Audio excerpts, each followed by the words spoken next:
Podcasting from Astrolab Studios, this is Continuum Drag, a weekly podcast where we revisit sci-fi, fantasy, and just plain weird shows that have faded from the collective consciousness and didn't quite make the impact that they intended.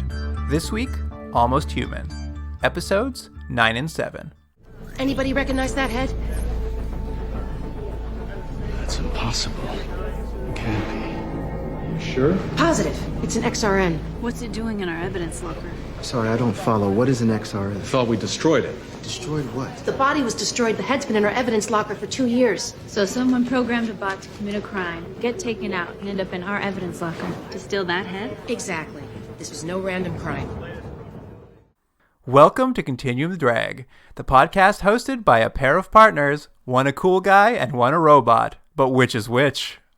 I'm Luke, here with my co-host Jordan. What's real, Jordan? That was going to be my question. Which one of us is the robot? Which is the cool guy? It's like a job interview. You really can't answer the question yourself. We'd have to take a poll of other people we know, and they would be able to answer who's the cool guy, who's the robot. I think we'd both get robot. We both get robot? But wouldn't one of us be like a cool robot? Well, which one of us is the DRN model? Which of us is the MX unit? No, good question. Which one of us is like business? It's all a Ken doll from the waist down. Well, we'll have that measuring contest another day. We'll put it on Instagram. Gross. Well, Jordan, you know what's real? What's that? I saw an episode of that DC Titans show. Oh yeah, I watched an episode of that. You know who's in it? Detective Stahl. Oh, that's right. Yeah. She's playing another thankless role. She's not Jordan. She's Robin's girlfriend. It's funny. I forgot about that, but it's a very similar sort of thing where the audience is led to believe that there's a relationship there based on, looks. Poor lady. Well, poor lady. She's doing fine. She's been on like several series. I guess so, but thankless roles. Maybe they're good. When she's spending all that cash, she ain't complaining. And I haven't watched all of Titans, so maybe she's good in it. Will you be watching all of Titans? I only watched episode 11. I'll tell you what Batman's up to after the show's over. Okay, sounds good. And you'll never guess who plays him. Oh, is he actually in the show? You don't want a spoiler, do I you? have a very minor desire to know. Like, if you don't tell me, I'll survive. It's Burt Ward. That's a joke. Burt Ward. I don't think so. Burt Ward. He's got to be like 75 years old. You almost went for it, though. For a second, I was like, wait a minute. And then I had to do the math in my head. I'm like, Burt Ward's like the age of my grandmother. What a twist, though. He finally gets bumped up to Batman. Yeah, that'd be no surprise. I guess Adam West is not going to do it anyway. The CG Adam West is in it. Oh, yeah. I guess that was a possibility. Anyways, Luke, we'll cut this out. But I was just reading today that Scorsese's new movie that he has De Niro and Pacino in, they said for the first half of the movie, they're being de-aged with CGI because he wants them to play, themselves at the 20s. That is going to cost the movie $140 million. Makes sense. Instead of just like, I don't know, casting younger guys. That's gone. Those days are over. You'd rather have like a weird computer-looking De Niro and Pacino that don't look anything like what they did when they were young. Because there's no way we could know what they look like when they were young because it's not like they've been acting for 50 years. Well, the days of actors are over, or new actors. We're only going to have the actors we have right now for the rest of time. Now that we figured out how to de-age them, we can just put their face on anybody, and you never have to look at an actor who's not Robert De Niro ever again. So I've got a little game for us to play today. Okay, what is it? I actually don't know. I've been working on it for a couple days now. It is called Tech Support Bracket. Hold on. It's called Tech Support Bracket or Tech Support and then just you have brackets? No. It is a tech support bracket. So it's called Tech Support Bracket. Okay, great. But essentially what I've done here is I've created a bracket, which is a sports thing that I don't know anything about. Yeah. So this might not work. And I thought we'd determine who, of all the shows we've watched, is the best tech support character. Oh, okay. Pretty much synonymous to this genre. That there's always going to be a side character who's kind of there as your tech guy or your tech girl who's there to like build the equipment. Or the person who stays back. Yeah, and, takes care of things for you. So I've kind of gone through all the shows we've watched, and I've put together a little bracket for us. So in order to do this, I've had to come up with some ways of making it make sense. One of them being, you and I will both vote simultaneously. Oh, okay. Where we need buzzers? I think what we can do is, can you see my hands? I can, yeah. If you hold up your hands, and then one will be like, this is for option 1, and this is for option 2. So you hold up one finger for which option you want. And I'm going to give us 2 options, and then at the same time, we'll both lift a finger up for which option we like, and that person, whoever gets the most points, will move on to the next round. Okay. If there's a tie, if we can't decide between the 2 of us after this vote, I will put it through Google Fight, and whoever has the most Google hits through Google Fight will be the deciding vote. It's like letting the people decide. Yeah, we should do that with our politicians and stuff. I guess we kind of do. It's called voting. You figured out the system. First past the post. All those years of social studies have paid off. I do have a minor in political science. So there you go. It's coming into play every day of your life. Mm-hmm. So in this bracket, there are 8 different competitors. Nice. Ranging from Tech War up till today with Almost Human. So I've broken them up randomly. So in our first bracket, there are 2 choices. Option 1, of course, is Rudy Lom from Almost Human. Mm-hmm. Our classic robot building dick joke making friend. Yeah. And he's going up against Jerry Robinson, famous, of course, as Quester's sidekick. Oh, this is tough. So, all right, I'm going to count us down to 3, and on 3, throw up your choice, 1 or 2. 3, 2, 1.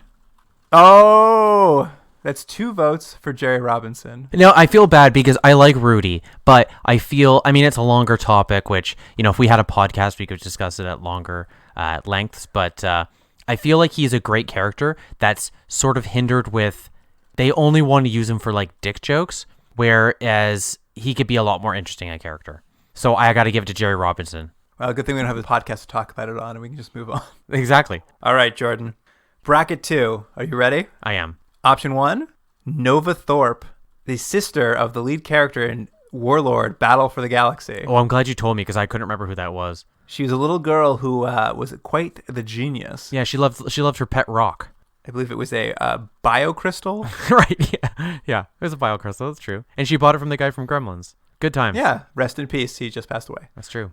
And she's going up against Nika from Tech War, the your favorite character, the woman who would call in and give hacking advice. Okay. All right, are you ready? Yeah. All right. 3, 2, 1. Oh, we're undecided. You went for Nova Thorpe, eh? Yeah, the reason I went for it was because remember that episode of Tech War where we learned a little bit more about Nika's past and her hacker, and there was an episode where they wouldn't stop with her hacking talk? Right. Because of that, she lost my vote. Well, she got my vote for her fun costumes. Yeah, she was like appropriating Japanese culture, I remember. I love when that happens. Yeah. Remember that episode she did blackface? I couldn't believe they did that. Oh my god. It wasn't a sensitive show. I think one of the episodes we skipped over. I am going to go to a Google Fight and punch them in and see which one gets more hits. Jordan, the continued red computer chooses Nova Thorpe. She's moving on. Who would have thought? You chose her. That's true, I did, yeah. Only because she's not a racist like Nika. All right. Let's not be too disparaging. We have no evidence. We've got lots of evidence. Let the record show. All right. Here's bracket 3. Are you ready? Yeah. Our next 2 tech support characters are Ray Palmer, better known as the Atom from the Justice League. Oh, okay. And he'll be going up against Joseph Oppenheimer from Beyond Westworld. Okay. Creator of the robots in Westworld. Yeah. Option 1 or option 2? I'll count us down. 1, 2, 3. Joseph Oppenheimer it is. A clean sweep. Justice League is not getting through in anything. I mean, tough one to go up against. He's got a great name, Joseph Oppenheimer. This brings us down to the final match in our first round. This is going to go on for the rest of the night, this whole bracket thing. Well, we don't have 2 episodes to talk about, so. First up, Lev Roch. Do you remember Lev Roch? No. He's from Riverworld. Lev Roch from Riverworld. He was the man who died in the Holocaust, but knew how to run a steamboat. Okay, all right, yeah. And he's going up against Dr. Z. Oh, okay. From, of course, Galactica. 1980. All right, Jordan. 3, 2, 1. Oh, Dr. Z makes it through to the next round. Which we didn't specify which Dr. Z, but I guess it doesn't really matter. We didn't, but I assume it's the one from the first episode because it's the only one I ever think of. Yeah, I always think of that guy too. It was cousin what's his face from the Brady Bunch. Yeah, he really, even though he's only one episode, he really defined the role for me. He did. Well, he didn't have those silly sideburns like the guy in the later episodes. All right, Jordan, you ready to start round 2 of this little tech support bracket? Oh God, it's round 2? Okay. So, first round, it's Jerry Robinson from Quester versus Nova Thorpe from Warlord. Okay. Ready? Yeah. 3, 2, 1. Oh, Jerry Robinson. He takes it. Questor's just too popular. I think it's even popular with people listening. People like Questor. And now, bracket 2 in round 2, Joseph Oppenheimer from Beyond Westworld versus Dr. Z from Galactica 1980. Okay. Ready? 3, 2, 1. I'm impressed. We're both agreeing on these. Yeah. Joseph Oppenheimer makes it through to the final bracket. That's the final bracket. Who's it? Is it Jerry Robinson versus Oppenheimer? That's it. It's Jerry Robinson versus Oppenheimer. Wow. Do you know which way you want to go? I do. All right. Are you ready, Jordan? Yeah. 3, 2, 1. Oh. Split decision. I'm going to punch into the Continuum Drag computer here. It's random number generator will pick the final winner of our tech support bracket. What an anticlimactic way of finishing it. It's amazing. Only chance will decide. Can you imagine watching like a major sporting event and at the end they're like, I don't know, let's just flip a coin. Oh, I'd watch that. I always loved in like a Mario Party or something when just like random chance won the game for somebody. I've never played Mario Party. Oh my God. What did you do with your life? Wasn't doing that. What was it then? Busy, I don't know. Watching old Johnny Carson reruns or something. I forget you were born before video games were invented. Yeah. All right. Are you ready for the decision by the computer? Who's the grand champion? Joseph Oppenheimer. I never would have thought. From such humble beginnings. He just was a kid with a screwdriver and a dream, you know? Created a Westworld, destroyed a Westworld. Then made a bunch of robots that all had one weakness for some reason. The different ones every time. Yeah, remember the very first one? It was allergic to water. I still remember that. That was a really bad show. What a classic way to kill a robot, though. One couldn't do public speaking, but they made it like a politician. I made that up. I mean, one was a politician. Oh yeah, they assassinated him. Let's rewatch that show. That was really bad. Sure. After we finish this episode, we'll go back and watch it all again. I've still got the DVDs, so. Oh yeah, that's right. All right, Jordan, are you ready for the IMDb summary for episode 9 of Almost Human? What I like about this is it was episode 9 and aired as episode 9. Unbound. The mysterious item stored in police evidence is revealed, and an action-packed bot hunt ensues when John and Dorian pull off some enthusiastic moves to reel in the rampaging renegade. The resulting adventure prompts Dorian to question the stability of his own personality and his reliability within the Force, as he literally gets to meet his maker. That was courtesy of Court Finn. So what did the person say? They're enthusiastic moves? Yeah. John and Dorian are pulling off some enthusiastic moves. Yeah, that's weird. Do you disagree? Were they not enthusiastic? I don't know. The synopsis was like the length of a book. I don't know. That was the only part I caught on. All right. So the episode opens up on sort of a weird continuing exploration of Kennex's relationship with children. Yeah, this is like a an odd running joke that they've gone to a few times. But this is, for some reason, both John and Dorian are doing like a police tour for like a class of kids, right? Yeah. And what we really get is that for some reason Dorian wants to educate them, but John just wants to, I don't know what his point is. He wants to gross them out. Like, is that his goal? He's like the cool uncle. He wants to like show them all the cool stuff. Yeah, so he basically at one part is like, want to see what a criminal's arm looks like when it's blown off? It's like something like that. And then the kids are like, what? And then he shows it to them, and we actually get a shot of a kid throwing up. Yeah, the chubby kid in the class has to throw up all over the floor. Is that the first time of all the series we've seen? Is that the first time we've now seen someone throw up from being so grossed out? Absolutely, from being so grossed out. I'm trying to think if anyone has thrown up in another episode of anything, though. It might be the first throw up, too. Yeah, I'm kind of amazed they didn't do it in Justice League. Someone was just so grossed out by the script they were reading. Yeah, like you just hear like the crew in the background. Retching. We can't cut it out. It's in every scene. It's every scene. Just they have to keep throwing lines in. Anyway, so that's just like a fun opening to, I don't know, show you more about these characters that we already know about at this point. Yeah, and then they sort of kick off with now what is sort of classic for this show is basically a crime of the week opening where we kind of see a woman. She's buying 3D printed flowers. Was that what it was? I couldn't quite tell if it was a 3D printed flower or if he was just putting a flower, like an uncut flower, into a box that laser cut it. Like cut off the thorns and sort of things. Maybe that's what it was. It looked like he was taking it out at the end of a process that I assumed was like 3D printing. But did you notice, and this is a spoiler for the next episode, both these episodes we watched have a scene where someone buys a rose from like one of these boxes. That is true. There's two flower sellers in both of these episodes. So you assume that in the future that the stocks have gone like really, really high for flower vendors. It's the market's never been higher. Well, I mean, I guess if you're 3D printing them, doesn't that mean that the market's never been lower? They're so cheap and easy to buy. Yeah, they're selling them for 10 cents. Did you know she also taps to pay with her Apple Pay? Yeah, that's right. Anyway, she buys these flowers and is almost immediately like mugged by a man in a hoodie. He like grabs her purse and like pulls it away from her, and then just to make matters worse, shoots her dead in the street after he grabs the purse. He really wants to make sure he's got the job done. He's a real completist. And then essentially 75 MX units just come out of the streets, and this guy like basically commits suicide by cop. Here's the note I wrote.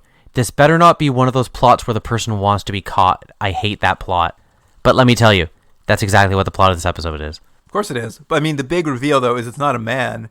But the thing that was killed was a service bot that had been reprogrammed for crime. Mm-hmm. What did you think of its face when they like? Because eventually they shoot it dead, and then they like take its mask off, and it has like another mask underneath. What did you think of that face? Well, the service bot's kind of cool. Yeah, it's kind of got like a cyberpunky like gunmetal kind of steel face with just like a single glowing red cyclops eye in the middle, like a really big one. Yeah, I thought it looked pretty cool. I was kind of hoping that I'd see more robots like that in the show. I wish we saw more of these service bots now. Like, those would be cool if they were everywhere. Those would be better MX units. I'd love to see them as MX units. Agreed. Not that the MX units are bad, but like, it's kind of cool seeing this weird glowing-eyed robot. Anyway, so they catch the robot. It's dead, and then they bring it to their evidence lockup. That big thing we've seen before that sort of looks like the end of Indiana Jones. Yeah, from the first episode, they drag it into evidence storage, and sort of once it's put away, it's turns out it's got a hidden power supply, and it turns itself back on and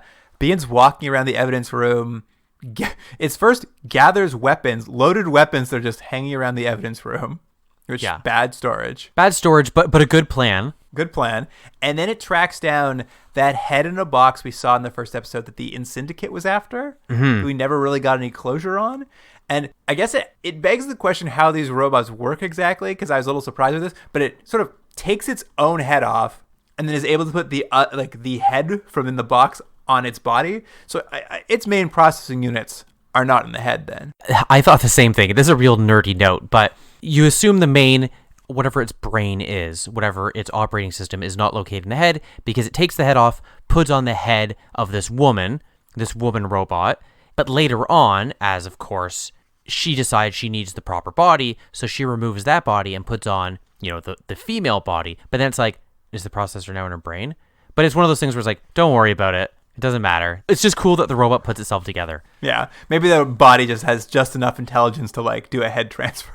Yeah, it just can kind of walk around like with like a magnet. Do you know who that robot's head was? I know I don't know if she's still a kind of a thing, but she was kind of an action star for a short time. It's Gina Carano is her name, right? Yeah, Gina Carano, MMA fighter, star of Haywire and Fast and the Furious 6. Now, she's not the strongest actress. However, this role does not need her to do much other than look angry and shoot guns.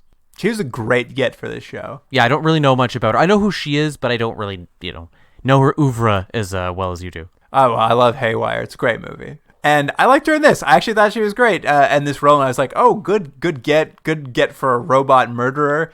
She's playing an XRN unit. She's a model like Dorian, actually created from the same company, the Lumicore company.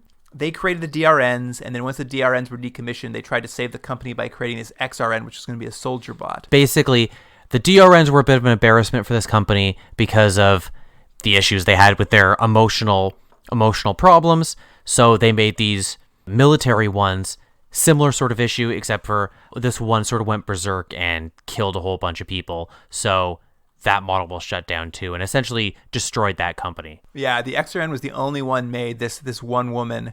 And yeah, she went on at the big unveiling ceremony, she went on a 36-hour rampage that killed 26 cops. Which is a lot. When they finally took her down, all that was left was her head, and they just shoved it in storage, apparently. Yeah, and let me mention real quick, Luke, and I know it's going to be a plot line that you're going to touch on, but right around here is the confirmation of something you mentioned before that I had kind of missed and obviously wasn't as interested, but the wall that they've hinted at and mentioned in passing now becomes a huge plot line in this episode, and they start talking about it at this point of the episode. It's true. The wall will come into play because they don't know how this robot got back up and running. She basically shoots her way to the evidence room, and now the police have to kind of track her down again.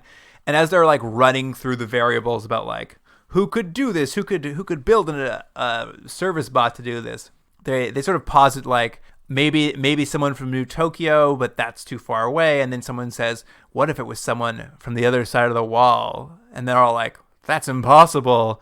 There's no way anyone on the other side of the wall has this kind of ability. They don't have the ability. They don't have the resources. They really imply that not only is it a place where there's not really any opportunities, but you're assuming they don't have any resources or education. It's sort of some sort of lawless society on the other end of this wall that is confirmed, and you do see it in this episode too. It's like a gigantic, I don't know what you'd call it, like 20, 30, 40 story high, big metal concrete sort of wall.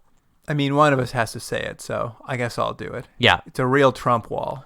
Well, it's the wall that Trump really initially pitched that is clearly not going to ever happen. Well, he was watching the show when he came up with that idea, right? He might have been. He's just like, it was good in that episode of Almost Human with that giant wall. Yeah, that was keeping all the riffraff out. It works. Did you hear about his new proposition this week? No, what's that? He's demanding that American scientists start developing better AI. Oh, is that right? Did he also get that from Almost Human? That's what I'm saying. He's watched Almost Human. He's pushing us that direction. He's going to build a wall. He's going to build a Dorian. It's all happening. Wouldn't it be fun, though, if he had a Dorian with him at all times? Just standing there? Constantly checking the level of his testicles? How are those testicles doing? Full? Full capacity? Full capacity? Yeah. Oh, man. That would be maybe even more of a nightmare than we currently live in. So anyways, back to the episode. They I did like that when what are we going to call this robot?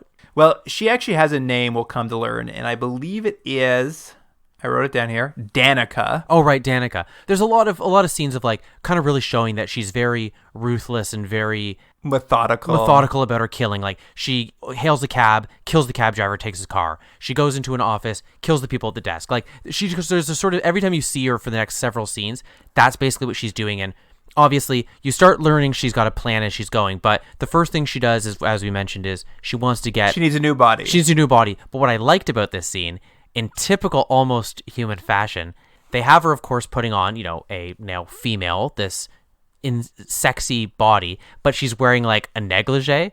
I'm assuming my assumption was she got a sex bot body. I like that you think that's what a negligee is. Well, what wasn't it? It was some sort of like, it was a revealing outfit. It wasn't she didn't put on like doctor scrubs. Well, as we know from Almost Human, if you're a girl robot, you can only be a sex bot. So that was her only option. Right. Was to find an old sex bot body to use the body of. But yeah, there's a scene where she's like in lingerie and fishnet stockings, putting on like a bulletproof vest. And I too, for one moment, was like, are they seriously going to have her dressed like this for the whole episode? That's what I thought it was going to be. I thought she was going to be running around like bra and underwear. But there's suddenly a cut and she's just dressed like a normal person. Yeah. But I wonder, I'm like, so she put on that body armor in that lingerie and then was just like, oh, well, this isn't going to work. So they cut, and there's a whole scene where she like finds a proper pair of clothes, gets properly dressed. They never really explain why she needed to have the new body. The other one seemed to work fine. It was she needed to have a feminine body to go with her feminine head? Oh, no, they said it. It's because that body was riddled with bullets from when it was shot by cops. Oh, well, okay. Well, there you go. But it just so happens that the workshop she's come to steal this body from happens to be run by the old head of Lumicore, the place that made her and Dorian. Yeah, John Larroquette. One John Larroquette shows up. I was more pleased at this than I should have been. How surprised were you? I was very surprised. And I was like, John Larroquette. We all enjoy him. Yeah, it's always nice to see John Larroquette pop up to do something here and there. Weird that he's on the show, but... I think he was really good in this role, too. Yeah, he was great. I think This was one of their better episodes. She was good. He was good. They were good guest stars that like really had the parts down. Yeah. Oh, so his name is Dr. Nigel Vaugh. Is that it? Or Vaughn? Vaughn, yeah. Yes. Essentially, she doesn't kill him, and I think we're led to believe by a look they have it, she doesn't kill him because she recognizes her maker. I think we'll come to learn later. Maybe that's not entirely true. Really, it's not a huge spoiler that he might be playing both sides of things, and you kind of get that hint right off the bat. It's true. He offers to start helping Kennex and Dorian sort of track her dad when they show up to like investigate the hijacking of this body from his workshop, and they head over to Rudy's lab to kind of get to work on this. And this is the first time we've seen a wide shot of Rudy's lab, I think. Did you know it was an old church? Oh, I didn't even notice that. Oh, yeah. When he walks in, they have this big sweeping shot where we just see all the stained glass windows all over his laboratory. Oh, weird. I'll have to go back and see that. I didn't notice. And I think John Larroquette refers to it as his cathedral or something. I clearly wasn't paying attention. I was just distracted by how good John Larroquette's hair is still. Oh, yeah. Maybe we all have hair that good at that age. John Larroquette basically requests that he get all his old equipment back, and it's approved because if he can get his old synthetic souls that he used to work with back, he should be able to use the one that they used to create the XRN model to basically capture her energy signal and track her down. So that's kind of how he's coming in to help them, is basically set up some sort of tracking device for her. Well, yeah, and the reason he needs his equipment is because he's basically being relegated to just a fix-it man after the sort of shame of what happened with both the DRN model and old killing woman robot. Yeah. Well, they're sort of setting this up. Danica, the XRN, she's been pretty busy. She breaks into some computer lab by cutting a guy's eye out. Yeah, that was pretty good because she needs the eyeball to get into the eye scan, so she just takes his eyeball out. I was like, yeah, that works. Pops it right out. By the way, I was keeping count. At this point, she had killed 5 people. Oh, it's a murder spree for her. Yeah. She essentially steals 5 XNA processing cores. Mm-hmm. They're an advanced Android processing unit. And basically they're sort of figuring out whoever's basically got her out is having her gather parts to, build some sort of bot army. Yeah, an army of 500. Yeah. And sort of her final stop on this like rampage / bot making shopping spree is she heads off to the fundraising campaign for a city councilor named James Hart. Mm-hmm. He, I guess he's the guy or the politician who switched the DRNs to MX models after they started having emotional problems. So your first sort of hints that perhaps John Larroquette's not on the up and up. Yeah, it all starts seeming very coincidental that he's involved when clearly the person who wrecked his life is an assassination target. And as she starts shooting up this political rally or this political campaign, John Larroquette basically comes up with a way to stop her. He gives Kennex an EMP spike, which he's told that he needs to jam into the base of her neck and set off in order to disable her. She's got the, Beyond Westworld robot problem where she has one weakness. This is jabbing her in the back of the neck with a spike. That's her weakness. You gotta admit that that's better than all the other robots who can just get shot to death. That's true. Because at this because basically what we get into now is basically the classic episode ending shootout, and if we thought Dorian was a bullet sponge, look out. She can just absorb so much damage. Yeah, she really can. Well, it's clearly one of the strengths and why she wanted that new body. It can really take a lot of bullets. She almost kills James Hart. She's blown away MX units left and right. And finally, Kennex sees his chance. And he gets in there and jams that EMP spike into the back of her neck. But it doesn't have the effect he was hoping for. No, she manages to, I guess, because it doesn't do anything, she just turns around and like kicks the shit out of Kennex. Yeah, she just really beats the two of them up for long amounts of time. Yeah, Dorian gets in there and starts hand-to-hand fighting her, another good bot fight, at which point she like double foot kicks him through a load-bearing pillar and he gets impaled on a rebar spike. By the way, Dorian, they must need to replace him at this point. He's had so many body parts ripped off and impaled and destroyed over the course of the show so far. Like, it's crazy that they would even keep repairing him. I mean, I think what we're looking at is essentially a different Dorian from the first episode. Like, almost all of his parts have been replaced. Yeah. Like, his ear, his eyeball, he's had his head blown open. He's had his chest blown open many times. It's been a rough go for poor Dorian. So anyways, and then so she basically has a hand-to-hand fight with both of them. Kennex has to kind of get back in there because he needs to save Dorian. She's about to kill Dorian, and he gets in there close and does that classic move where she's got a vest on full of grenades, and he pulls one of the grenade pins out of her vest. Yeah, it's a scene you've seen a million times, and then they do the thing and be like, guess what I got? What he should have had a line is like, you're engaged or something like that, and then he like takes the ring and, you know, that sort of stupid thing. And then he blows her up. Down on one knee. Yeah, exactly. Puts it on her finger. Why are you doing on one knee? Because I gave you a ring. That sort of thing. That's the scene. I mean, we could a write lot of this, that Luke. doesn't hold up, but Yeah. He's not giving her a ring. He's taking a ring. Yeah, you're right. Whatever. This whole thing's falling apart, George. Sorry. What I did like, though, is, I don't know, did you clock this? He pulls the ring out, and then he kicks her basically out of the building. Yeah, he somehow. Well, they do mention a real quick line after that, like it's because he has his like a robotic leg, but he kicks her like 50 feet. It was just like, whoa, that was some kick. I really liked it because I'm like, whoa, that was a hell of a kick. And then after he does it, he's like, or Dorian says like, robot leg's pretty good, huh? He's like, yeah, not bad. Yeah. It was good because I'd forgotten that he had that robot leg. There should be more scenes of him just kicking things really, really well with that one leg. I wouldn't mind. It'd be a good episode if he's testing out how that robot leg works. Like, he can jump really far on one leg if he does the long jump just right. But just not in the other leg though. He doesn't use it anymore, so now it's all skinny and all emaciated. But essentially, yeah, this ends the rampage of the XRN, and back at the old police station after the whole thing's wrapping up, the precinct starts to notice that, hey, what happened to John Larroquette? Wasn't he just here? Yeah, it's like he couldn't have just got out of here with like, I don't know, 3,000 police officers here, right? Oh no, he did. So basically, he gets away. They see him on the street, and he picks up the synthetic souls, they just look like little test tubes. Yeah, he's got those. He's got the processing units. Yeah, and he got it all together, and then he goes to the wall, and someone like throws him over. No, he gets like a thing to like shoot his way up, like a little grappling hook. Yeah, basically a rope comes down from the top of the wall, and he grapples up to the top of the wall. And the wall is great because it is this huge wall with just giant like flashing letters that say "turn back" and restricted area. And the wall's not even outside of the city. Like, the wall is seemingly in the center of the city. It looks like it's just one side of the street. What I did like, though, is after he disappears, the cops are all standing around trying to figure out, now that he has all these parts to build robots, where would he go? And they kind of posit three possibilities. One is abandoned shipyards. Mm-hmm. The other is collapsed subway tunnels from the light bomb attacks. Oh, yeah, that's right, yeah. And then finally Dorian's like, what if he went to the other side of the wall?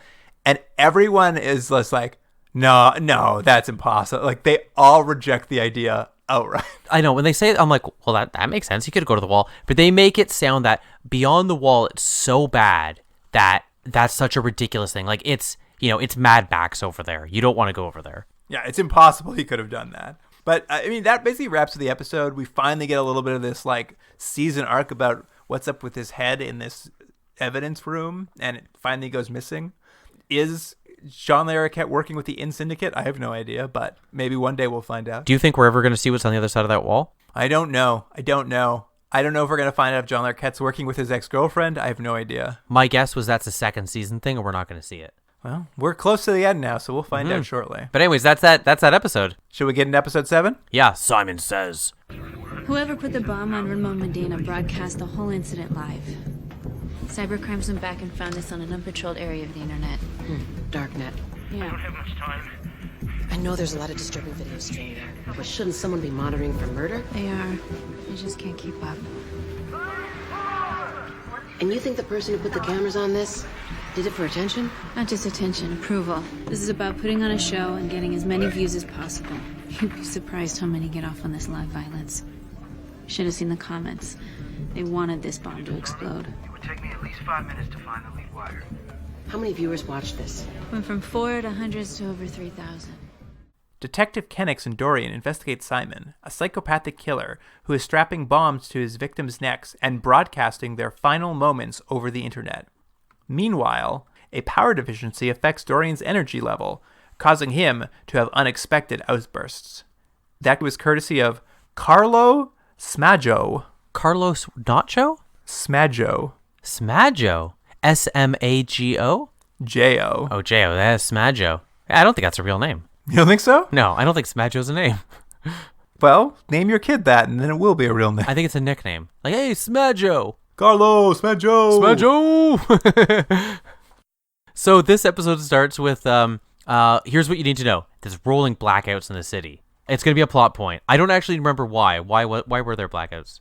They'd been hit by some sort of massive solar flare. Oh, is that what it was? Really? Yeah. It seemed like, I'm like, isn't there an episode where a solar flare hits the city and it's like a total chaos and a blackout? That seems like an episode of this show. No, what the solar flare was the one way you could shut down the radio station in Galactica 1980. Remember they mentioned that, and then it was not a plot point? So are you positing that in Almost Human, Troy and Dylan are trying to stop a Cylon from sending a sort of message from a radio station in this current timeline, and the Galactica is floating above them, trying to stop them? My theory is every show we've watched, they all operate in one way in the exact same universe. I wish that were true, and one day when we write that fan fiction, it will be. Yeah, you're gonna have a lot of knowledge of a lot of shows to be able to understand the story. But if you have seen them all, and if you're an avid listener, you'll really appreciate it on a different level. Yeah, on a very different level. All right, but yeah, getting back to these rolling blackouts caused by the solar flare. Basically, what's happened for the precinct that everyone works in is Detective Paul's been made the energy marshal. There's only so much electricity to go around, and he's prioritized the MX units over Dorian. So Dorian's kind of running at like partial power. Yeah, and what would you think as a manager? Do you think that was the right call? I mean, to be fair, he picked the greater need over Dorian, who's I guess at this point a more specialized sort of robot. Now, at the same time, it's like he's just one robot. Why not let him get powered up and then charge everyone else up? But really, Dorian really moans about it for the entire episode. Well, I mean, this first time we see him, Dorian walks up and essentially punches Detective Paul in the face, though he must have pulled that punch since we know he can flip a van. But that's right. Yeah, can you imagine you just punch him and just exploded his head? I'd be like, oh, didn't see that coming. Well, honestly, I was just like, if his head didn't explode, he pulled his punch. Yeah, but the reason for the scene is to show that because he is not able to charge and his energy is very low, apparently the first thing that gets affected is his emotional state, so he becomes very, I don't know, hysterical. Well, they sort of basically position it like for Dorian, being charged or getting electricity is like drinking coffee. So if he doesn't have his coffee in the morning, he's a real grumpy Gus. Yeah, he goes on and on about it. And also, at the beginning of that day, isn't he at like 75% charge? Yeah, he burns through it real quick.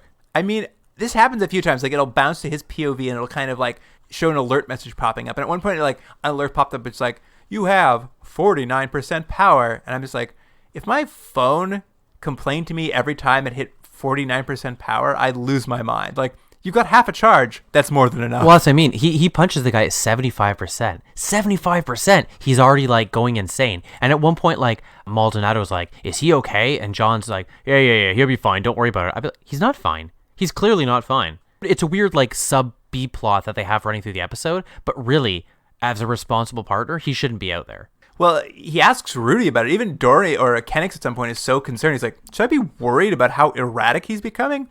And Rudy's just like, it's okay.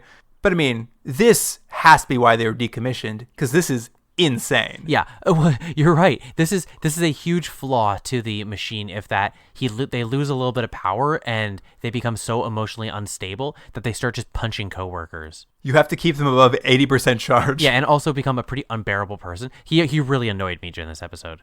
It was a very strange thing, and Dorian's got a lot of complaints this episode. He's going through some stuff, I guess. It's like, he can't stand being around all these MXs in this apartment we've seen him in, and he basically asks Kennex if he can move in with him. Which you think it's setting up for like a thing that they're going to live together, but they really push back that he's just like, John's just like, no, it's not going to happen. I don't want to do it. Well, he has the space. He has that trophy room with all his high school trophies from football. I thought that was going to be a joke. Like when they made that, I thought that was a joke of like, he has extra space, but he has it for trophies. But they run with it. He literally has a room that he's filled with trophies. Does that jive with the character that we've known so far? That he's so obsessed with his youth that he keeps all the awards and accomplishments because he's accomplished nothing since then? Did that make sense to you? I mean, I don't know if it quite jived. It was a weird character reveal. It's like, yes, I have all my high school trophies. And he just went on and on about his glory years in high school for a while. And I'm like, huh, interesting. He's like, they called me the white cheetah. And I was like, that sounds racist. That was very weird. He had a nickname, the White Cheetah, and then he started chanting it. If there's one real glaring flaw in this show, is its sense of humor. It never seems to land, and this was just another scene. I'm just thankful it wasn't a scene where they were talking about their dicks. Well, Jordan, what was the nickname your high school used to chant for you? Did I ever tell you what my actual one time, what my one nickname was? No, please tell me. I decided, wouldn't it be a good idea to shave my head? And people called me Chemo Kitten. Was my nickname. Chemo Kitten. Yeah, but it wasn't good. Like the basketball team would find me and rub my head for luck, and before they went out, they would like track you down. Like I'd be in the hallway and they'd be like, "There's Chemo Kitten, rub his head." It wasn't good. You were standing in front of the gym waiting for any sort of attention. Yeah, that's exactly right. Yeah. Good or bad? Hey, isn't it weird? I'm just here. Who's gonna rub my head? Rub my head, please. I'm just in the change room, just waiting. Yeah, Chemo Kitten. Anyway. Wow, that's something I didn't know. Great nickname. Yeah. It's better than White Cheetah anyway. I mean, certainly more original. So anyways, in this part of the episode, we cut to like a guy in a car. The crime of the week? Yeah, crime of the week. Guy's in a car. Squeegee Kid comes out and basically is like, what do they call it? He basically is going to clean the guy's car, but he's cleaning it like electronically. What was it? You know what? I don't have it written down here. He has like a spray can. It's like an electrolyte or something. He sprays it on the car and kind of cleans it with nanotechnology. How much does it cost, though? Oh, I didn't catch. How much was it? It was 10 bits. Oh, I like that. It was 10 bits. That's a bargain.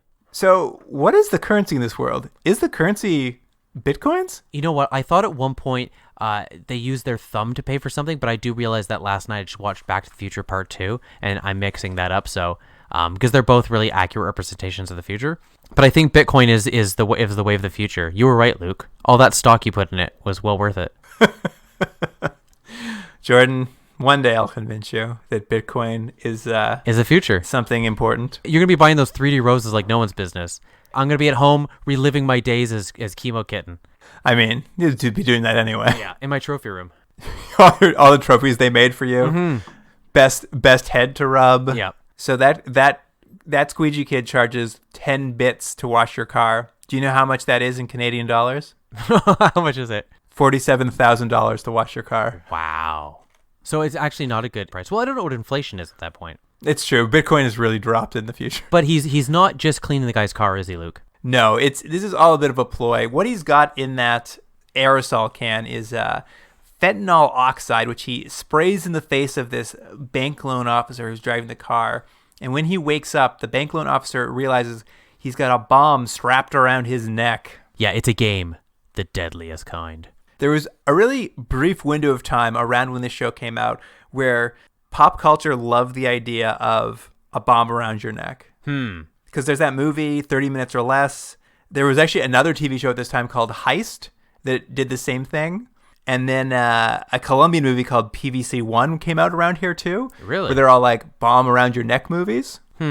It's because this really happened in like the early 2000s. That's right. There's that documentary on that guy. That was that weird like scandal with the woman and her boyfriend and all that stuff. Yeah, Evil Genius, I think the doc's called. That's right. Yeah. Yeah. So this is really quite clearly like a real like everyone's like, oh, we got to grab this rip from the headlines plot.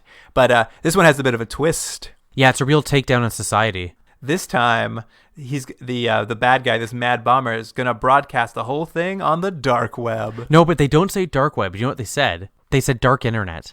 Oh, is that what they said? Yeah, they said dark internet because I wrote it down because it made me laugh. Because I was like, could they not say dark web? But they had to say dark internet. When they were talking about it, I was like, I wonder if this was a new concept at this point, like to the general public, the idea of the dark net. I think it was because it's basically, it's that whole idea is like, what sickos would watch a video of someone with a bomb around their neck to see if they're going to be able to get it off or not. That's basically what this plot is, that this guy is broadcasting these things, and then you find out, why would he be doing this? You know, blah, blah, blah. You want to hear the trivia on IMDb for this particular episode? Oh, please. It's related to what we're talking about right now. The trivia on IMDb for this episode is, Darknet, depicted in this episode, actually exists, even today, under the name of Shadow Web, on the hidden.onion website. All sorts of morbid and monstrous online links are available on Shadow Web. Even the so-called snuff movies, much like those made by Simon. Did he make snuff movies in this? I mean, I guess you could say these live broadcasts he's making are snuff videos. I just like the idea there's someone out there being like, I gotta write trivia because people need to know this dark web is real, is real, and it's called the shadow web. Let's write trivia for all these and be like, do you know that a bomb is an actual thing? And sometimes you can find explosives. Speaking of internet stuff in this episode, I went back and I basically paused it every time the chat room that accompanies the live dark web broadcast was on and tried to write down the best screen names. Did you happen to catch any of these screen names? No, I didn't catch any. Give me. I bet you. I want them to be the same names as the people that write the synopses for these episodes. It's old Chumbo again. What was the guy's name that did it? Smajo? Yeah, that's it. One thing I noticed in them is people in the future are still using the term YOLO. Luke, of course they are. I'm just guessing it's basically come back around and now they're using it very ironically. Yeah. Do any of them have hashtags? No hashtags, surprisingly. But here's a few of the names, the screen names who are on this chat room. There's Haterade, spelt with an 8, of course. That's good. That's a good one. He hates things. There's American Freedom 76, which I did the math on, and I'm assuming that's his birth year. So that means there's a 71-year-old man on the dark web watching these videos. Wait, wasn't America founded in 1776? Oh, I didn't know that. I'm not from there. I'm looking up right now.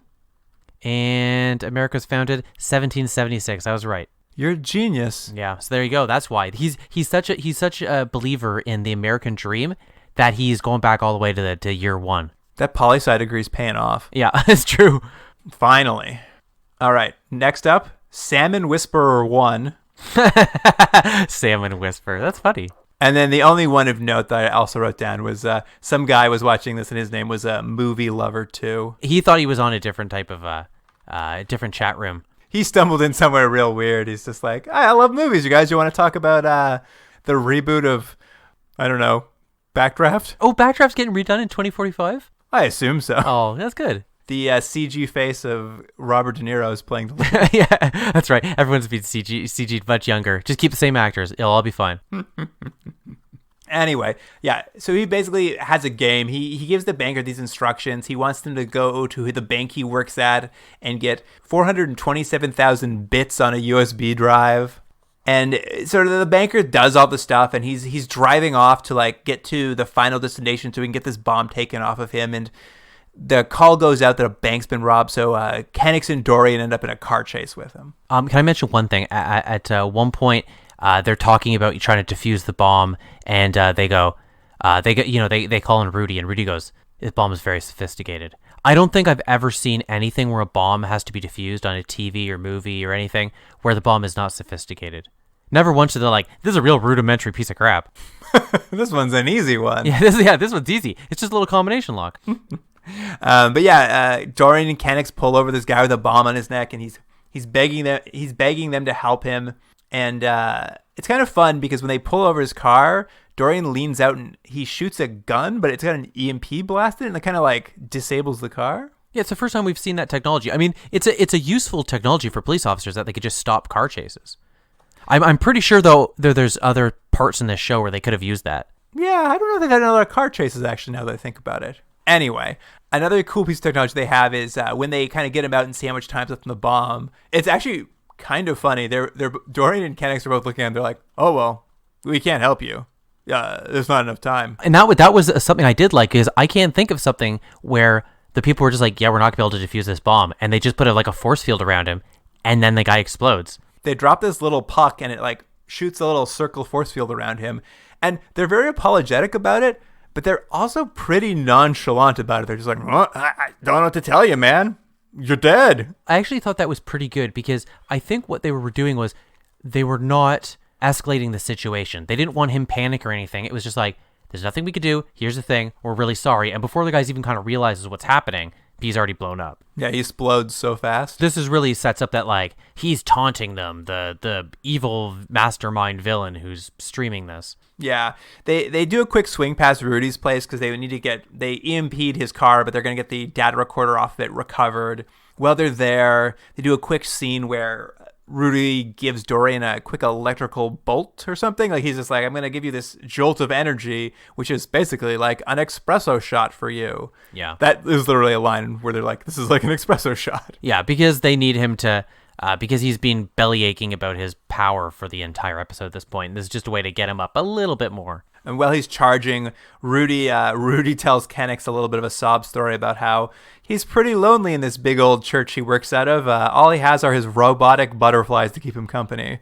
Yeah. Foreshadowing, because someone else needs a place to live. I have to say, I really feel bad for the character of Rudy and Mackenzie Crook as well, because I actually feel like he steals every scene he's in. He's very good. He's very watchable. He's actually an interesting character, but the show is so desperate to keep hammering in that he's this beta male. And I guess as a way to be like, Kennex is cool. He's not cool. And they just have to hammer it in so hard that all the lines end up being like, my penis is small. And just like, and it's like, why? He's a fun, interesting character. Why can't you just do fun stuff with him? Anyways, that's my own personal irritation. You're not wrong. Mackenzie Crook is doing a great job. He actually is very watchable in all his scenes. But this episode, and I think even the last episode too, anytime he's on screen, they're trying to find a way to jam in some sort of dick joke around him. Like in the last episode too, they call and they're like, is everything okay? And he's just like, oh, the burning turned out to be nothing. And they're like, and then he's like, how did you know about that? And they're like, what? No, we called you to ask you a tech question. Why did you say that? Like they keep trying to jam in weird jokes, sex jokes for him. It's really weird. It's this weird thing they just can't let go. And every time you think, well, they won't do it again. But it's been, of the 10 episodes we watched, at least 8 of them have had it in it. It's a strange choice that's not really working at all. And I keep expecting they're going to give up on it, but they almost seem to be doubling down. Yeah, it's not going to go away anytime soon. Anyway, Dorian gets them the address where that car was headed. They go to this old sort of rundown restaurant that's no longer operational. The only thing working there is this old jukebox where the bomber starts texting Kennex and Dorian saying, hey, you want to be involved in my game? Well, guess what? There's a new lady who's going to have a bomb on her chest. She's a flower delivery lady, and you got to find her. She goes out for delivery, she wakes up, and she has a bomb around her, and he kind of forces her to do things while she's being live streamed. Yeah. Dorian and Kennex race there and start trying to, like, again, disarm the bomb in her because they have a little more time, this time around anyway. And she starts telling them she knows who put the bomb in her neck. Basically, she realized that she went on a date from a dating service she was using, a dating website, and she ended up like going to this park on a picnic with this guy who was a real creep, and she sort of took off and ghosted on him. And she realizes, oh, this is the same guy. But she really put 2 and 2 together real quick. Like if someone put a bomb around my neck, I'd have to think more than this woman did to be like, oh, I've only ever had one bad interaction in my life. It's got to be that guy. Well, I think later in the show they say this interaction was so bad she went onto forums and warned other women about him. Oh, that's right. Yeah, he was that creepy. So he was so creepy that she woke up with a bomb around her neck. She's like, oh, I know exactly who did this. It was that creep who wanted to have a picnic. But thankfully for this woman, they're a little bit better at their bomb defusing this time. And after well, it's like a very drawn out scene, but they defuse it. Well, that's not true. When they arrive, they have 8 minutes. We go to commercial break, and when we come back, there's 3 minutes. So they skipped over 5 whole minutes. It feels like they're defusing the bomb forever. And it's very funny because this is obviously live streamed. People are tuning in and chatting about it. But even in this one, like in this second one, he barely gets over like 2,000 viewers. Like this isn't a viral hit by any means. It's true because they were like, who are these sick people? I'm like, well, there's not that many people that are watching this thing. Yeah, I'm just like, there's like maybe 2,000 people tuned in. Like this isn't going well for him. He's not blowing up. Yeah. But his victims sure are. Oh, nicely done. Wah wah. So they defuse the bomb. Go back to trying to track this man down. They hit up his old dating profile and they find him under the screen name Shy and Looking, or as Detective Paul says. Yeah, what does he say? It's something insulting. He goes, shy and looking, more like shy, looking, and deadly. And then Dorian like busts a gut and it's just like, classic Paulie, that's a great one. Yeah. That's because his energy's so low. He's so erratic, I guess. He'll laugh at bad jokes. What's happening because of his power shortage isn't quite clear or consistent, but it's just an excuse for the actor to act out of character. Yeah, he's all over the place. Essentially, though, they find out the bank guy he killed had denied him a loan at some point. They realize he'd been in the police academy in the bomb squad, but had been kicked out because of a psych evaluation. And they get the address to the trailer he's living in, so they head out there to try to arrest him. Oh, and don't they find out that he wanted to be a cop at one point? Yeah, he was in the police academy in the bomb squad. Right, that's right. Yeah, how do you get just in the bomb squad? You specialize. Right, he specialized, but still didn't work for him. Well, that psych evaluation. I mean, that's why you got kicked out of poli-sci, right? Because of that psych evaluation. Unrelated to that, to little joke about me, is that did you notice in the future every time they're talking about someone, whether it's a suspect or a victim or someone that they're discussing, they put them on the screen and there's like a little image of the person, like their face, and then it will rotate 360. Do you notice that? Right. I just like that in the future. Everyone's ID it's the front of you, and then it's like your whole head. So like if you put out your driver's license, hold on, let's see the back of your head. Yeah, it's you. You're allowed in. Well, when you go to the airport and they give you that body scan, right? Yeah. They're just, that's what they're doing. They're just setting up your full body profile. They're setting it all up, huh? Well, it'd be weird if it was a full body. Anyway, just something I noticed. Good to know. Yeah. When they arrive at the trailer he's living in, they discover it's all booby traps. So they're going to have to send a drone in to basically set off the booby trap. And while they're sort of prepping for that, CSI calls up Detective Paul and's like, "Hey, can you send Kennex over here? We have a quick thing to show him just down the street." Not suspicious at all.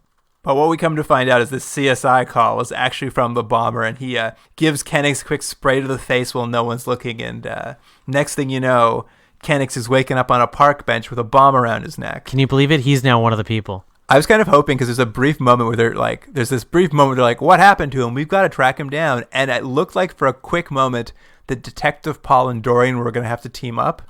And then it didn't happen. No, it's because really at this point, they're really running against the clock. There's not that, they still need to have him be able to get out of his bomb, and they need the guy get caught. So they don't have time for a team up at this point. I mean, it all moves pretty quickly. Since it's being live broadcast, they're able to figure out where Kennex is very easily because he's showing everyone where he is. They get there and they realize they can't go help him defuse this bomb because this guy's like, "I've got a dead man's trigger and I'm watching, and if you go near him, I'll blow up Kennex before he gets out." And basically Kennex is given a screwdriver and a wire cutter, and this guy's like, "If you're so smart, if you're such a smarty pants, get out of it yourself." The weird thing about that was it's the exact same bomb they've already defused. So I know like that's not his specialty, but he has now done it once before. So he kind of knew what he was doing. It's not like it was a new bomb. No, it's true. The challenge, I guess, is mostly like, he's really saying is like, "I know you can defuse a bomb, or at least I've seen you watch someone do it. Now, can you do it yourself on yourself?" Right. And he does have to like, use a mirror or something to like look at it while he's doing it. I think he uses his phone or something. It's kind of a fair challenge in some ways. Yeah. The bomber's watching this all from a clock tower, and they kind of realize he must be somewhere nearby because they can tell he's watching, and he's warned them he has a dead man's trigger. So if he gets shot, it'll blow up. And Dorian spots him up on this clock tower and is like, "All right, we got to do something about this. I think I can climb that tower without him noticing me." His plan is that he has another power we've never seen Dorian be able to do, which is he can take the electricity out of his body and just shoot it outwards as like an attack. I don't know if that's an actual like thing he has, or it's just something he's like, "I can do that sometimes." I mean, basically, if he touches someone, he's just tasing them, I guess. But what's his percentage when he starts climbing that? It's like 17 or something, right? Yeah, when he starts climbing, he's only at 15% power, so he's King Konging his way up this tower, and by the time he gets to the top, he's just about to fall apart, and he manages to zap the bomber at 3%. And zapping him to the point where he can't. I guess he gets like rigor mortis. He can't press the button, so you don't have to worry about him blowing it up. I gotta say something though. This actor playing the bomber, I think he's actually pretty good. I mean, there's not a lot for the character to do. I mean, this character, maybe more than any other one we've seen, is like a crazy Batman villain. I've seen this actor before, and sadly, I think I've only ever seen him in these type of roles where he plays like an unstable person. Well, he's in the Ant-Man movies. Oh, is he? I haven't seen those. He's like Ant-Man's friend. Is he unstable? No, perfectly stable. He's just like Russian or something. Oh, well, shows what I know. But it's actually, as he's watching before Dorian gets up there, he's watching Kennex try to undo this thing, and he's kind of watching, I think this time around he gets about 10,000 viewers, and he's standing up there, and this actor is like weeping, like not like physically weeping, but his eyes are just crying as if he's in some sort of like massive emotional trauma. I was just like, this is a crazy choice for this actor, and I kind of like it. I just like, he looked very intense, just standing there, just like tears streaming out of his eyes. Well, you're right. He does have very little work with because most of his shots are super just tight close-up shots for the episode of like him looking at a screen. That's what he has to work with for the most part. So he did do pretty good with what he had. He's just written as like angry computer man. So there is nothing for him to do. And he seems to be dredging up something. It is not on paper. So John defuses the bomb. Dorian zaps the guy. And do they have like a hilarious thing at the end where I can't remember if they have a scene? Yeah, they have a hilarious scene. Oh, they do, yeah. Kennex asks Kelton Maldonado for a favor. He knows Dorian doesn't want to live at home anymore. So he's like, can we move him out of that MX apartment? And then we jump cut. And Dorian's moving in with Rudy. And Rudy's really excited. And Dorian's like, no, I wanted to live in the trophy room. It's true. And Rudy's going on and on about how they can go out at night and try to pick up ladies. And he's like, but your ladies are your ladies. I won't touch your ladies. I'll get my own ladies. Yeah, it's just, I don't even know what it is at this point. They really like the idea that Rudy is some sort of like just deviant. Yeah, he's just this like borderline pervert. That's the hilarious joke. You can't stop laughing. No. Anyways, so that's that episode, a kind of perfunctory episode, but what do we think of those two? Good question. Let's get to the ratings, I guess. Episode's gone on long enough. Unbound, the episode with the XRN Soldier Unit and John Larroquette. For me, I think that's a solid 7. I think it's one of their better episodes. For once, I'm going to go a little bit low. I'm going to give it a 6.5, just because I felt like something was missing. Like it was an action episode, but I didn't think it came off as well as the one where they were kind of storming the building for those bank robbers that were pretending wearing face masks sort of thing. It had the same sort of idea. I like the idea behind it. I just didn't think the execution was as good. They are at their best when they're doing a solid action movie premise, and this wasn't as good as the Die Hard episode, but I thought it was bordering it, so I'm giving it a 7. Okay, and what do you think about episode 10/7? You know what? Strangely enough, I'm going to give this a 7 as well. Simon Says, to me, it actually is kind of the plot to Die Hard 3, like where there's a bomber setting up bombs places and they have to kind of run around and like do his tasks or he'll blow up the bombs. It wasn't perfect, but it also felt a little closer to the right like tone of the show. Even though Dorian's erraticness maybe didn't work exactly, it was still closer to like I think what this show does best. I don't think I felt the same way at all. For whatever reason, I just felt like this was just a kind of a boring waste of an episode. I didn't like the stuff with Dorian. I didn't really care about the plot. I'm giving it a 5.5. Wow. Still not that low. Well, you know what it is? In the end, even when the show doesn't work that well, it's still a pretty decent show. Like the production value is good. The acting is good. I mean, everything's pretty tight. It's just, it kind of is sometimes a little boring or just feels like they're going through the motions, which is weird for a show as young as this is. I mean, you're not wrong. I think they're having trouble finding, like, they've got the idea that it's an episode of the week show, but some plots are stronger than others. So I see what you're saying, but I did think these two maybe were the best this show could be, which isn't to say great. Like, I don't think it can be ever better than a 7. Like, I think 7... I think you're right. That's what this show is. This show is somewhere between a 6 and a 7. That's what the average is going to be between us, and that's really what you're looking at. It's always like what's Almost Human like? It's about a C+. Yeah, it's always kind of live in that area. It feels like at its best, it's just like a pretty good little action show, if forgettable. You're right. But yeah, that about wraps it up. I guess we'll come back next week for our second last episode of Almost Human. It's gone by fast. It's not a very long show, and it's pretty easy watch. So if you want to talk to us at all about the show, you can get a hold of us at continuumdrag@gmail.com. And, of course, on Instagram and Twitter at continuumdrag, where we'll be posting little clips and information and photos from these episodes. And then I guess until next time, Jordan, I don't know what until next time. I guess we'll just keep watching more of the show. We see each other on the other side of the wall. Oh, good one. I'll see you on the other side of the wall. See you then. Bye. Continuum Drag is recorded at Astrolab Studios in Toronto, Ontario. Theme music by James Rick-Seidler. Produced by Jordan Delick and Luke Black. Special thanks to Adam Wheatner, Jeff Hanley, and Dwayne Wright.